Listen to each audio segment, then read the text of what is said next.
Islamic summer camp 3 الگ الگ مساجد میں منعقد کیا گیا تھا، مسجد سلفیہ، مسجد توحید اور مرکزی مسجد۔ تو آپ نے 2 مساجد کے طلباء و طالبات کا علمی مظاہرہ دیکھا۔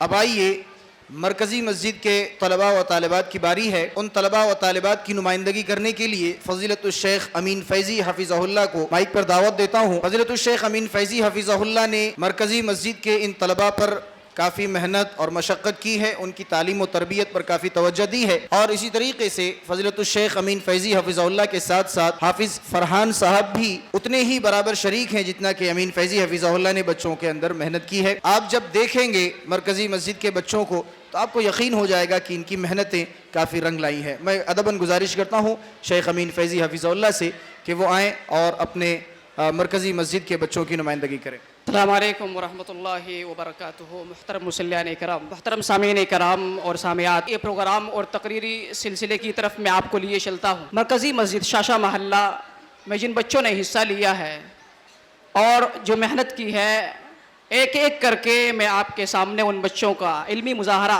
پیش کرنے کے لیے میں دعوت دوں گا۔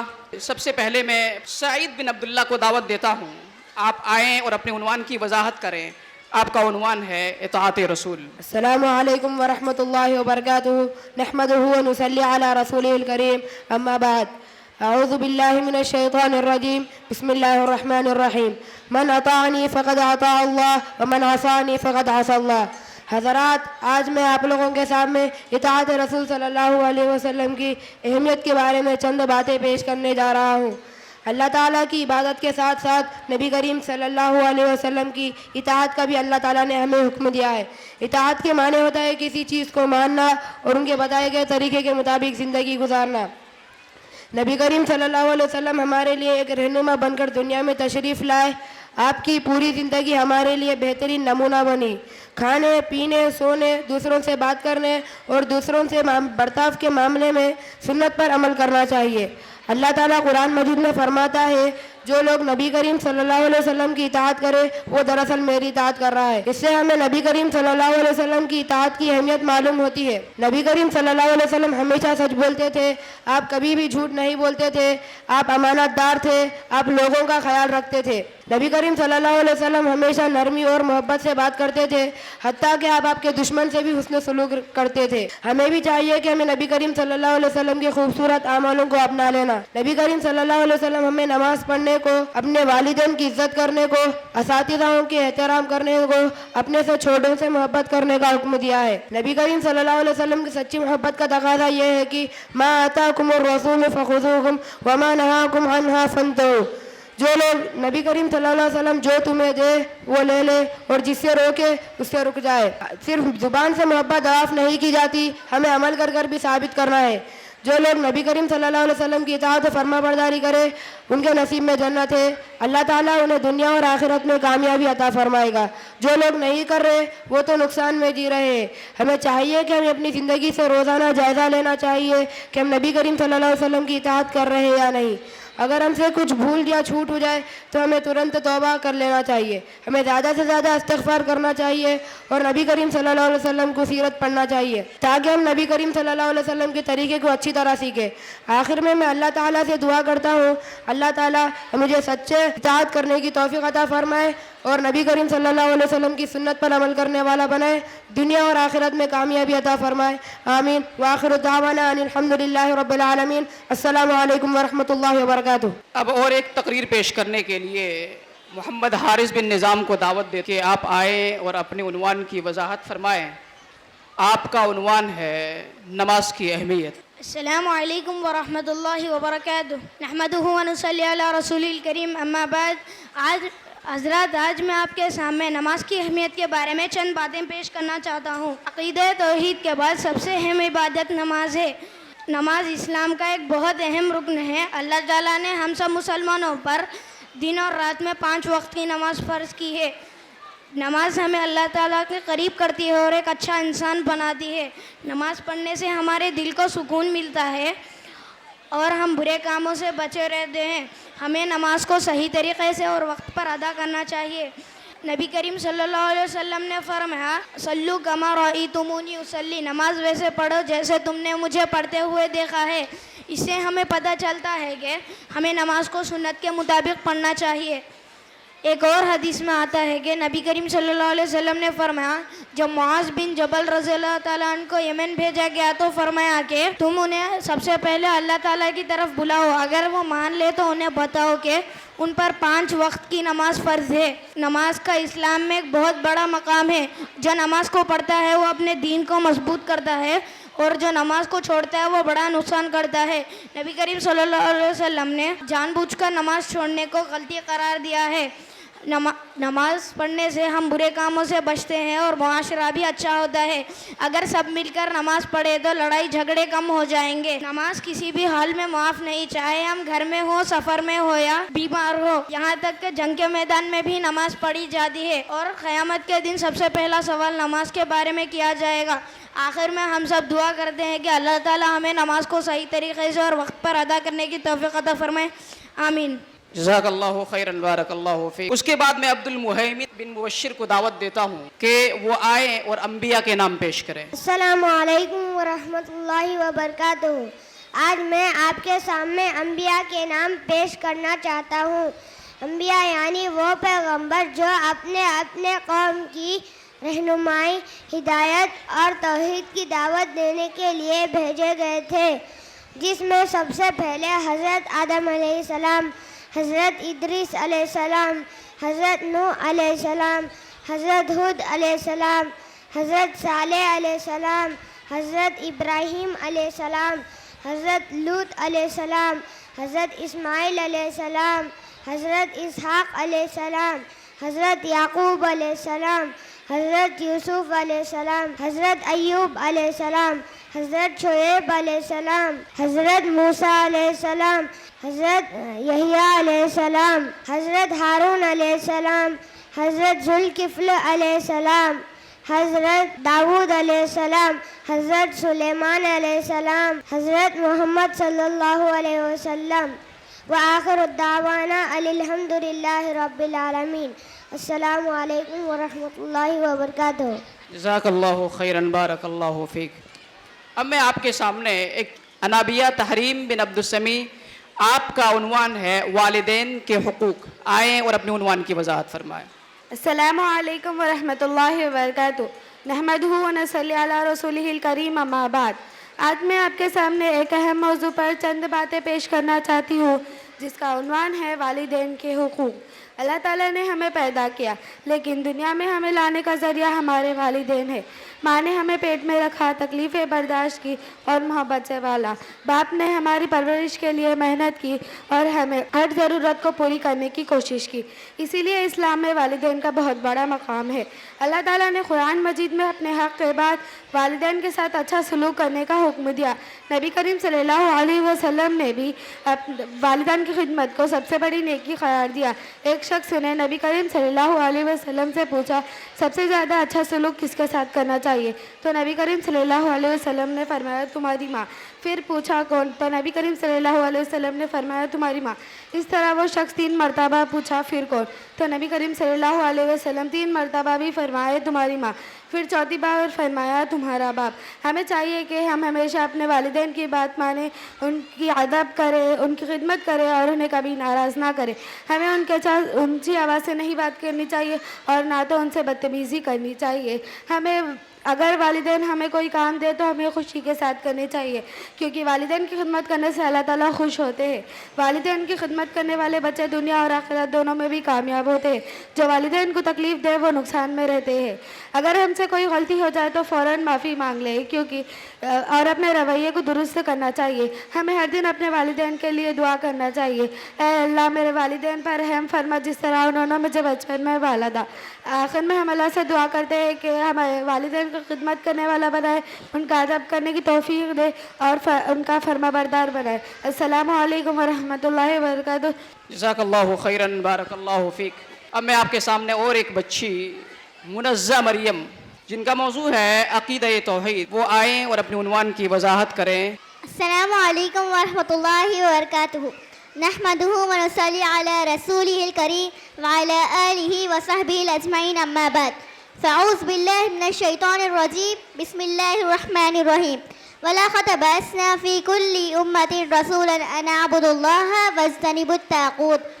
آج میں آپ سب کے سامنے ایک چھوٹی سی تقریر پیش کرنا چاہتی ہوں جس کا موضوع ہے عقیدہ توحید۔ عقیدہ توحید کا مطلب ہے ہمیں یہ یقین رکھنا چاہیے کہ اللہ تعالیٰ ایک ہے، اس کا کوئی شریک نہیں، وہی ہمیں پیدا کرنے والا ہے، وہی ہمیں رزق دینے والا ہے اور وہی ہماری ہر ضرورت کو پوری کرتا ہے۔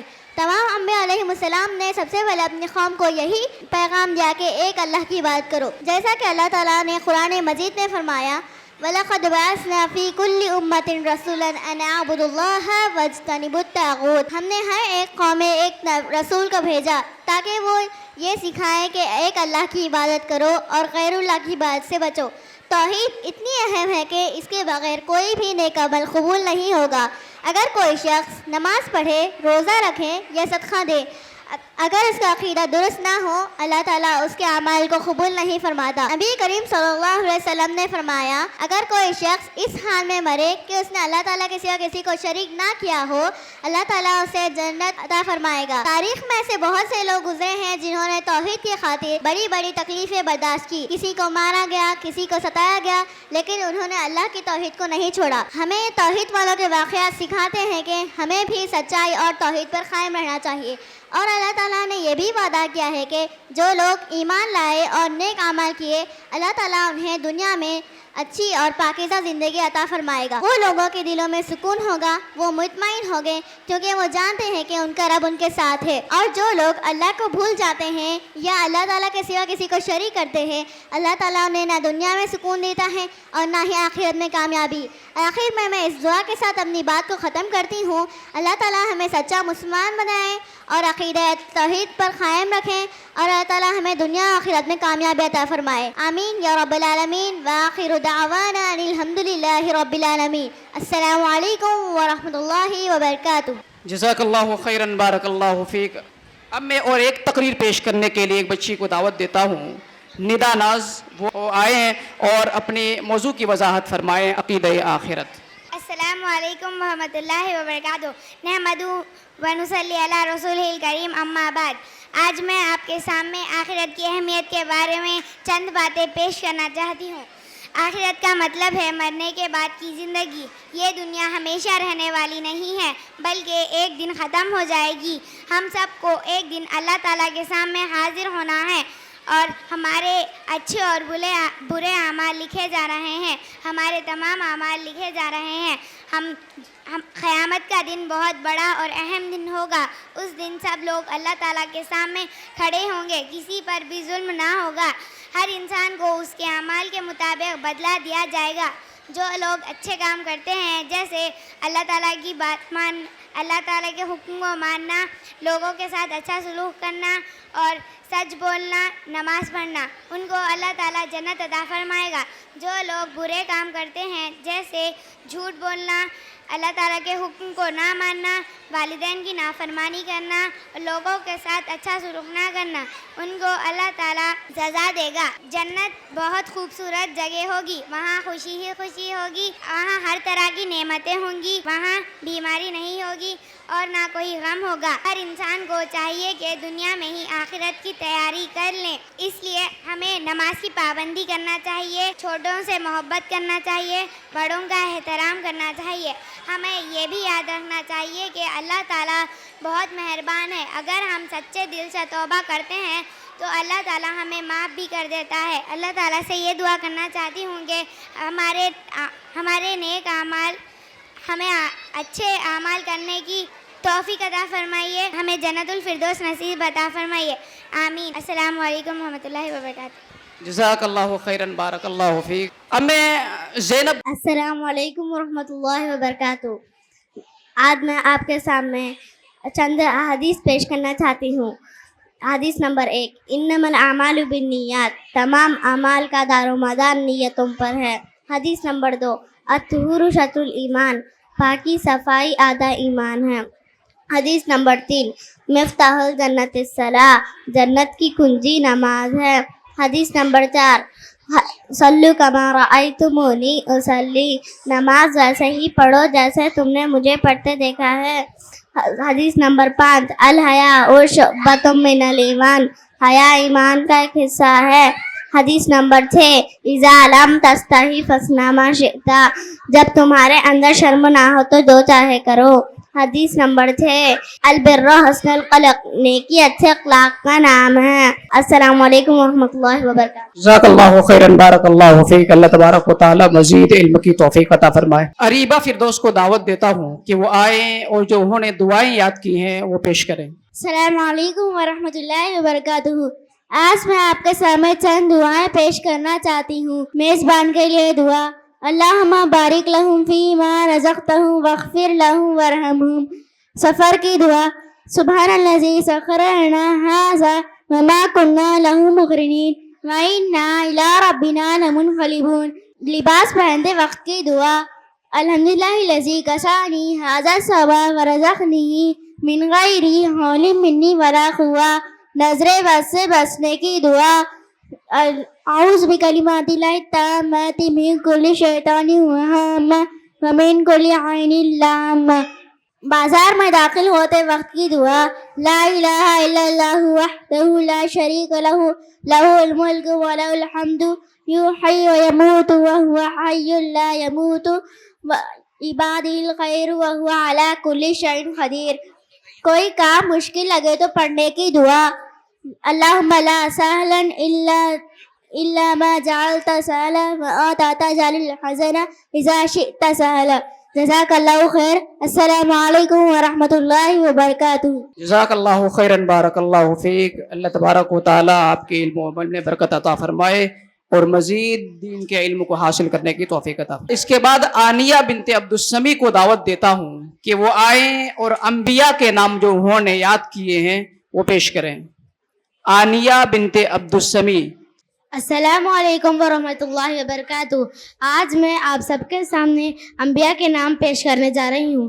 حضرت آدم علیہ السلام، حضرت ادریس علیہ السلام، حضرت نوح علیہ السلام، حضرت ہود علیہ السلام، حضرت صالح علیہ السلام، حضرت ابراہیم علیہ السلام، حضرت لوط علیہ السلام، حضرت اسحاق علیہ السلام، حضرت اسماعیل علیہ السلام، حضرت یعقوب علیہ السلام، حضرت یوسف علیہ السلام، حضرت ایوب علیہ السلام، حضرت شعیب علیہ السلام، حضرت موسیٰ علیہ السلام، حضرت ہارون علیہ السلام، حضرت ذوالکفل علیہ السلام، حضرت داؤد علیہ السلام، حضرت سلیمان علیہ السلام، حضرت الیاس علیہ السلام، حضرت الیسع علیہ السلام، حضرت یونس علیہ السلام، حضرت زکریا علیہ السلام، حضرت یحییٰ علیہ السلام، حضرت عیسیٰ علیہ السلام، حضرت عزیر علیہ السلام، حضرت محمد صلی اللہ علیہ وسلم۔ جزاک اللہ۔ السلام علیکم ورحمۃ اللہ وبرکاتہ۔